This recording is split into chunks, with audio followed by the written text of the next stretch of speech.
Assalamualaikum warahmatullahi wabarakatuh. Sampurasun. Alhamdulillah wa syukurillah wa nikmatillah, la haula wala quwata illa billah. Saya mohon maaf ke Pak Ustadz, agak ngebelakangin. Bingung kalau kesana juga jadi nggak kelihatan. Pak Bupati dan seluruh jajarannya, kawan-kawan dari Pemda Provinsi Jawa Barat, penyelenggara Badan Pendapatan Daerah. Pertama saya mohon maaf terlambat karena perjalanan dari ujung selatan Jawa Barat, Banjar, menempuh jalan hampir 7 jam untuk sampai ke sini.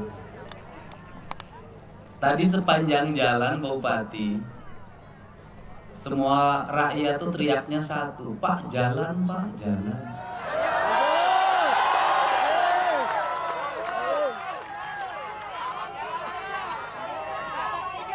Karena hidup itu adalah jalan, betul nggak? Sekali lagi, hidup itu adalah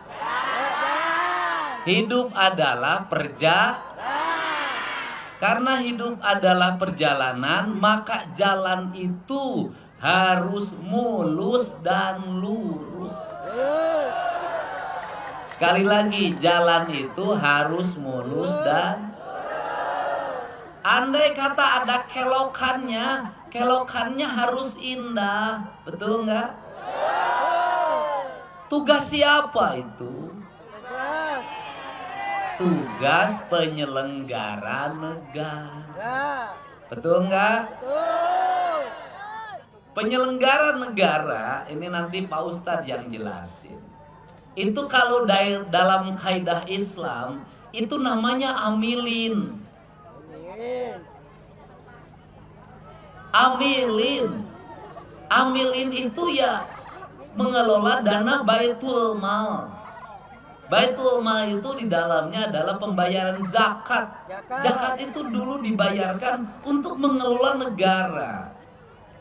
Di kita ini ada pajak, kita ini amilinnya. Dan amilin itu kan tidak boleh terlalu gede. Space-nya 10-15%. Kenapa Jawa Barat kok nggak cepet majunya? Kenapa Bekasi nggak cepet majunya? Amilin terlalu gede ngambil jatahnya. Betul nggak? Amilin itu siapa? Gubernur, bupati, sekretaris daerah, kepala OPD, anggota DPRD. Kita ini ngambil jatah kegedean. Gimana kegedeannya? Dari anggaran 100%, amilin hampir 70%.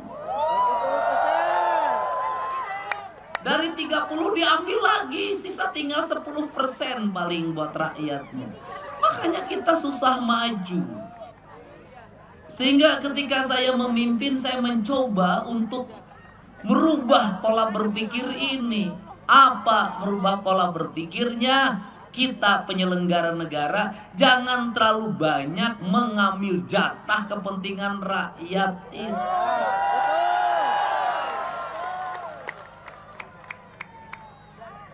Kenapa? Kebutuhan dasar saja untuk jalan nggak kelar.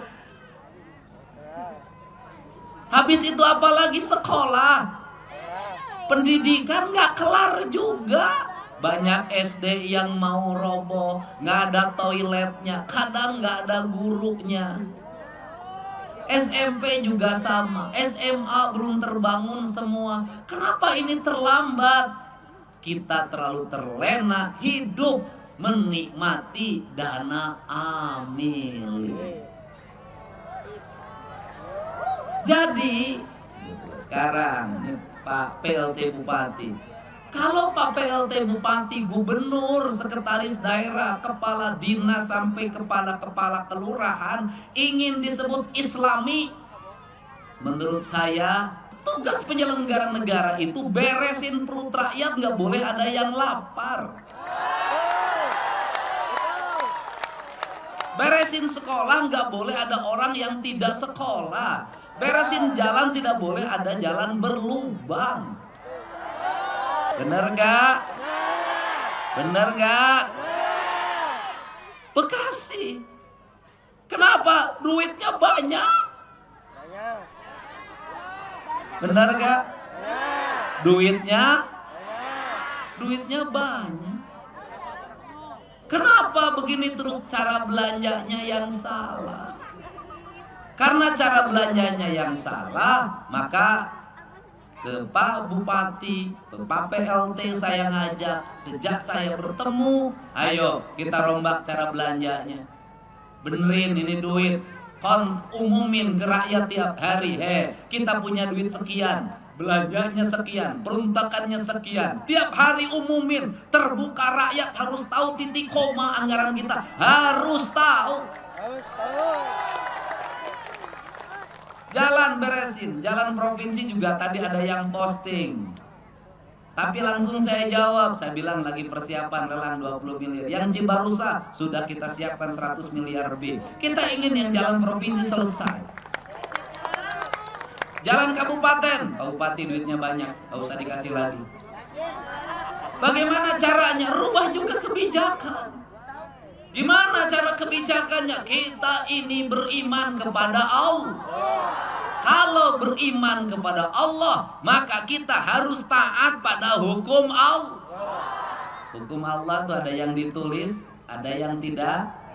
Yang ditulis Al-Quran, yang tidak ditulis hukum alam ini. Air itu datang dari Bogor. Kalau kita beriman kepada Allah, air datang dari Bogor. Bogor itu pegunungan. Ya Bogornya jangan dibangun jadi hotel semua sama perumahan. Kalau Bogornya dibangun hotel semua, dibangun perumahan, air mau jatuh kemana? Maka air jatuh ke sungai, ke kali Bekasi, kali CBL. Ya kemudian di sepanjang jalan buang sampah ke rumah-rumah di pinggir terjadi pendangkal. Proyek keruk-keruknya bohong-bohong, cari untung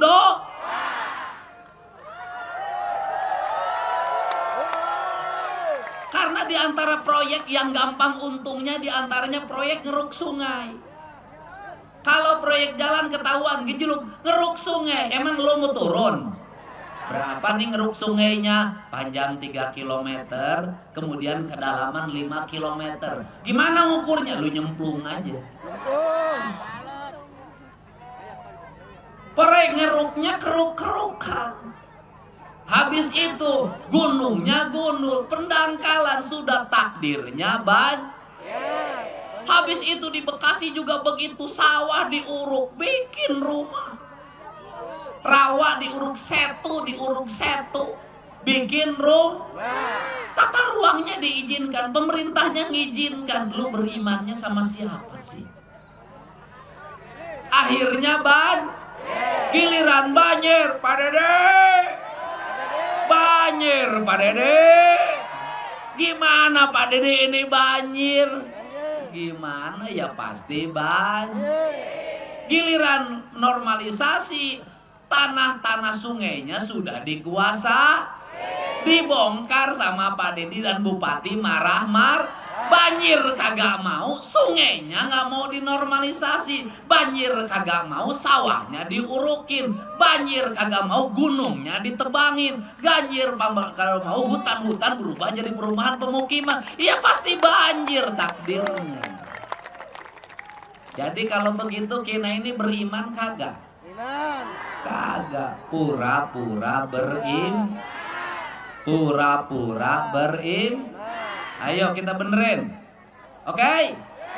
Karena orang Islam itu punya pikiran, punya akal, dan punya hati.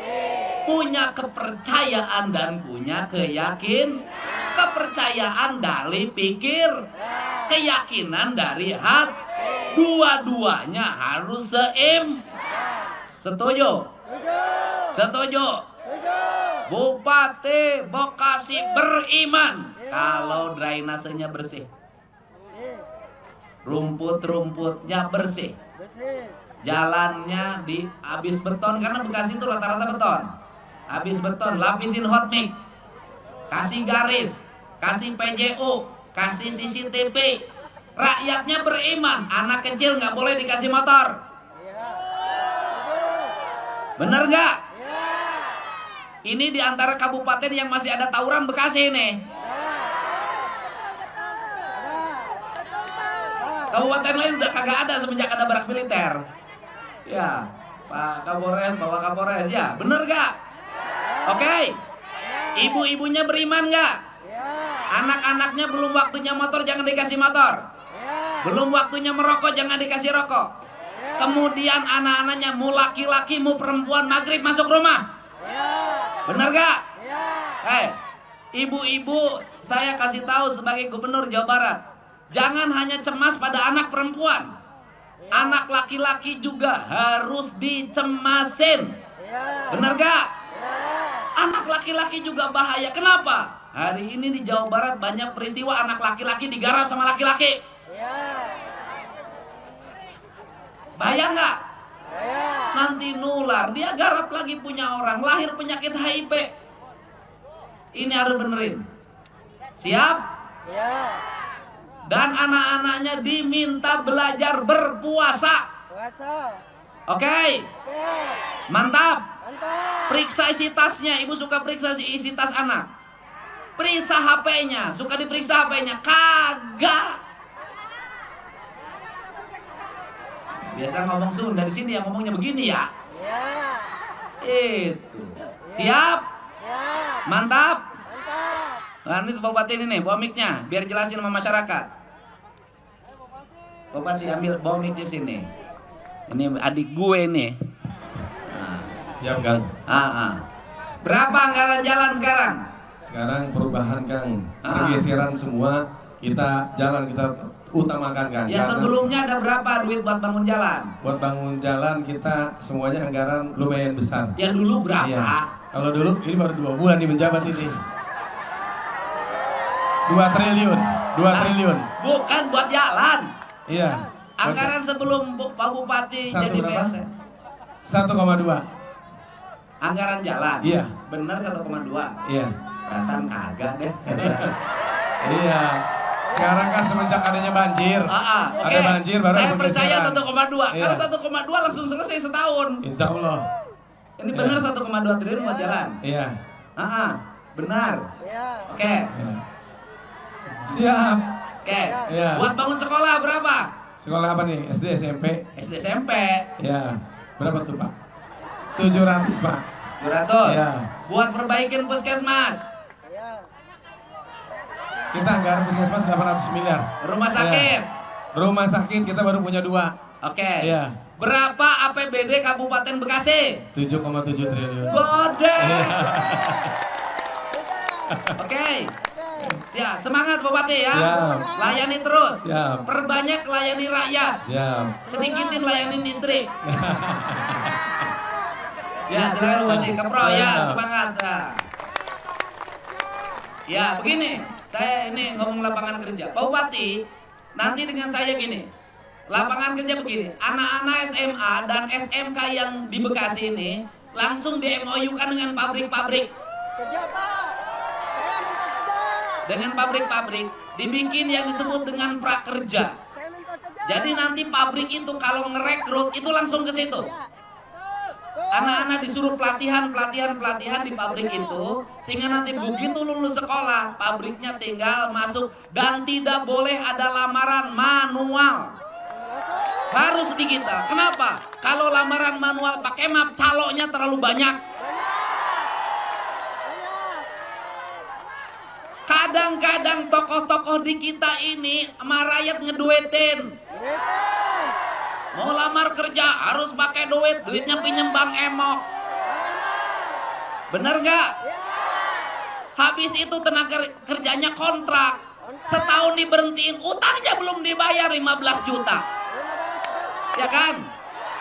Jangan mau itu pekerja kontrak itu Makai duit ya. Iya. Pekerja kontrak aja nyusahin, apalagi kawin kontrak. Hah? Iya. Cari usaha. Kenapa? Saya gini juga kepada rakyat, jangan suka ngomong ngeluh. Iya. Kenapa? Orang wajib usaha. Gak ada orang sukses yang ngeluh. Gak ada orang sukses aduh. Gak ada, berjuang terus. Betul gak? Saya berdiri di sini karena berjuang juga, susah juga hidupnya. Emang langsung senang kagak lah. Ya, semangat. Semangat. Kamu saya kenal, pernah ketemu ya? Iya. Yang pernah dibeliin rumah kan? Rumahnya udah selesai. Udah selesai. Adik kamu yang di UI kuliahnya lancar. Lancar. Ini yang kuliah di UI lancar. Jadi ini ceritanya begini, dulu saya keliling di Bekasi itu ketemu sama dia. Ya kan ngomong Bekasi. Ketemu dia kan, habis itu dibeliin rumah 120 juta ya. Sama Pak Bupati, Pak Ade, bareng dengan saya ketemunya. Ini adiknya ini kuliah di UI. Dia ngebiayain adiknya yang kuliah UI, dia aja baca tulis aja nggak bisa. Ini hebat ini, kamu mukanya cerah, kamu kuliah UI-nya lancar. Naik kereta, mantap. Jangan dulu pacaran. Iya. Itu. Cari yang bujangan, jangan yang bajingan.